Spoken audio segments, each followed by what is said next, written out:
Si elle attire autant l'attention, cette voiture, c'est surtout à cause du petit boîtier dont elle est dotée.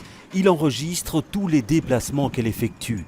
Dans quelques semaines, un bon millier de volontaires l'utiliseront, recrutés dans toute la zone RER de Louvain à Nivelles.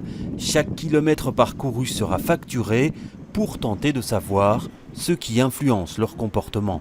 Les gens vont payer au kilomètre et donc pendant les heures de pointe, les prix vont être plus augmentés, donc les prix vont être plus hauts. Donc cela veut dire qu'ils vont payer plus de leur budget virtuel, ils vont payer plus quand ils circulent dans les heures de pointe et tout ça. Ça devrait les inciter à modifier en fait leur comportement de mobilité. Cette tarification différenciée devrait changer leurs habitudes, inciter à l'utilisation des transports en commun, à éviter les heures de pointe. L'expérience durera 3 mois.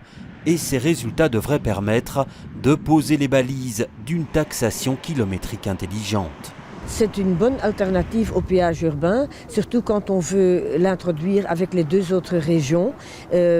On craint qu'avec le péage urbain, peut-être des entreprises vont encore être plus incitées qu'aujourd'hui d'aller s'installer en dehors de Bruxelles et on ne veut pas créer des distorsions concurrentielles de cette façon-là. Mais avant d'instaurer cette nouvelle taxation, il faudra un accord des 3 régions.